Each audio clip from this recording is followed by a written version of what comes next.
Assalamualaikum warahmatullahi wabarakatuh.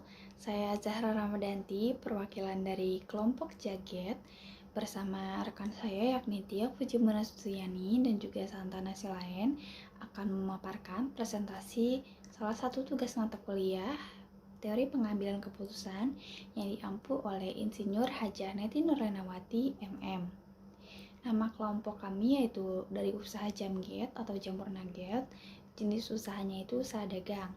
Adapun di sini seperti yang tertera untuk pembagian tugas dalam kelompok, di antaranya Santana selain mengumpulkan dan menganalisis data usaha Jaget, menghitung pengambilan keputusan terbaik, membuat pengelolaan keuangan, membuat PowerPoint.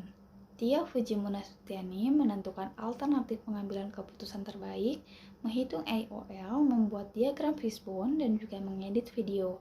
Zahra Ramadanti mengidentifikasi permasalahan dan juga membuat analisis SWOT, kemudian menghitung EMV, membuat strategi pemasaran dengan menggunakan sosial media, dan yang terakhir itu melakukan presentasi tugas teori pengambilan keputusan.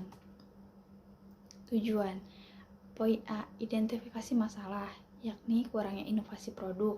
Kemudian terdapat pada bahan utamanya yakni jamur yang tidak dapat terlalu lama didiamkan sehingga kami harus dapat secepatnya memasarkan produk usaha jamur nugget ini kepada konsumen.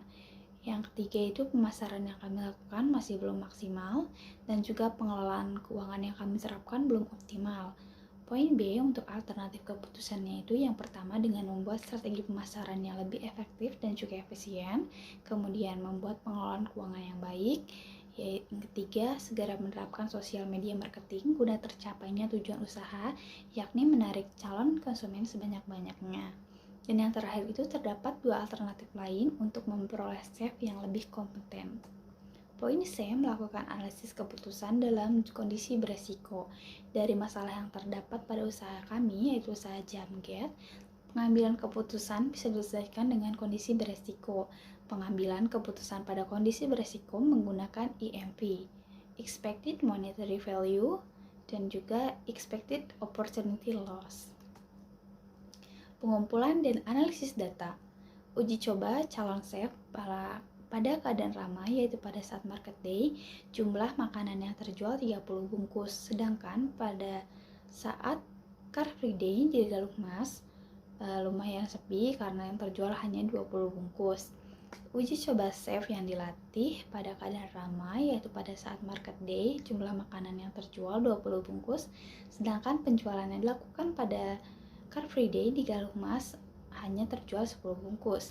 Uji coba gabungan pada keadaan ramai, yaitu pada saat market day jumlah makanan yang terjual sebanyak 25 bungkus, sedangkan penjualan yang dilakukan pada saat Car Free Day di Galung Mas hanya terjual 15 bungkus. Pada saat ini kami tidak lagi melanjutkan usaha dagang tersebut sudah selama 1 tahun. Pernyataan terakhir merupakan pernyataan kunci atau detak kunci bagi ketiga pernyataan di atasnya. Dengan adanya pernyataan tidak lagi melanjutkan penjualan, artinya probabilitas 100% tidak mendapatkan penghasilan. Maka pengambilan keputusan bisa diselesaikan dengan kondisi beresiko. Pengambilan keputusan pada kondisi beresiko menggunakan EMV. Yang pertama, Expected Monetary Value, dan yang kedua itu Expected Opportunity Loss.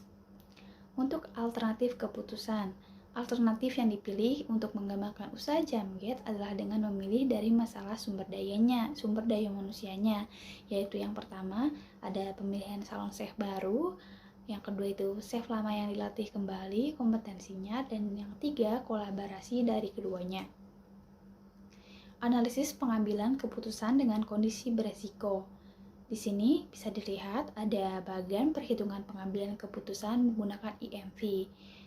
Setelah kita lihat dari 3 alternatif tersebut, maka yang akan dipilih keputusan menggunakan EMV adalah alternatif ke-1 karena nilai kemungkinan keuntungan yang paling besar adalah alternatif 1, yaitu dengan memilih chef baru yang sudah kompeten di bidangnya.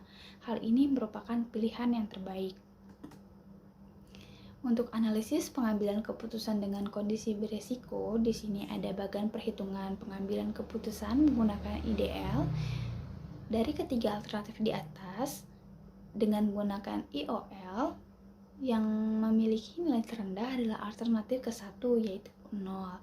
Dengan begitu, maka resiko yang akan dihadapi untuk kerugiannya kecil dibandingkan alternatif yang lain. Jadi kesimpulannya, untuk identifikasi masalah, yang pertama itu kurangnya inovasi produk kami. Kemudian dari bahan utamanya buah jamur yang mana tidak terlalu lama bisa disimpan, maka dari itu kami harus bisa secepatnya memasarkan produk kami kepada konsumen. Yang ketiga itu pemasaran yang dilakukan kami masih belum maksimal, dan yang terakhir pengelolaan keuangan yang kami lakukan belum optimal. Untuk alternatif keputusan yang kami pilih yaitu dari sumber daya manusia ada 3. Yang pertama untuk mencari chef baru, yang kedua untuk melatih chef lama, dan yang ketiga untuk mengkolaborasikan keduanya. Untuk metode pengambilan keputusan, kami memilih sesuai dengan hasil perhitungan probabilitas dengan menggunakan IMV ataupun IOL adalah alternatif 1, yaitu dengan merekrut calon chef baru. Alasannya karena dari hasil perhitungan kondisi beresiko, menggunakan IMV ataupun IOL adalah memilih alternatif ke 1. Karena dari alternatif 2 dan 3 menunjukkan bahwa jika menggunakan chef lama dilatih ataupun kolaborasi keduanya belum menunjukkan kemajuan pada usaha Jaget, akan menambah biaya yang lebih besar lagi, sehingga mau tidak mau harus merekrut chef baru yang lebih kompeten di bidangnya agar usaha Jaget lebih berkembang dan lebih menguntungkan di kemudian hari. Sekian presentasi dari kelompok kami, kelompok usaha Jaget. Kurang lebihnya mohon maaf. Wassalamualaikum warahmatullahi wabarakatuh.